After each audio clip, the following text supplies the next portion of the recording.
Stalo sa vám niekedy, že ste si odfotili cudzieho človeka, pretože sa vám zdal byť v niečom podozrivý? Týmto dvom americkým tínedžerkám sa tak podarilo chytiť vlastného vraha. 13. februára 2017 bol vonku na február neobvykle teplý deň a tak sa Abigail Williams, ktorá mala vtedy 13 rokov, a Libby German, ktorá mala 14, rozhodli, že spolu pôjdu na túru. Obe pochádzali z malého 3000-ového mestečka Delphi v Indiane a rozhodli sa, že sa pôjdu prejsť na tzv. Monon High Bridge Trail. Hlavnou časťou tohto turistického chodníčka bol takýto most. Keď však o pár hodín neprišli na dohodnuté stretnutie s Libbyným otcom, ktorý ich mal obe vyzdvihnúť a zaviesť domov, všetkým bolo jasné, že sa muselo stať niečo zlé. Okamžite sa rozbehlo pátranie, no polícia bohužiaľ po 18 hodinách našla už iba bezvládne tela dievčat. Napriek hroznému nálezu však policajti našli v Libbynom telefóne niečo, čo im neskôr veľmi pomohlo pri vyšetrovaní. Bolo to video, ktoré dievčatá natočili na moste a policajti z neho neskôr zverejnili tento známy screenshot. Okrem tejto fotky mali policajti z toho videa aj audio. Krátka časť z tohto audia bola aj zverejnená. Muž na nahrávke hovoril down the hill, čo v preklade znamená dolu kopcom.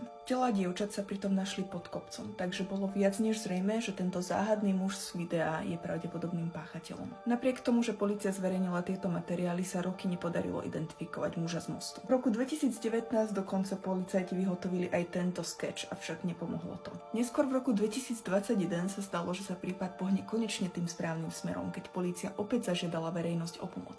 Tentokrát prišli s informáciou, že Libby si krátko pred svojou smrťou písala s nejakým mužom. Tento profil si Libby písal aj v deň vraždy a Libby mu spomenula, kam sa s priateľkou chystajú.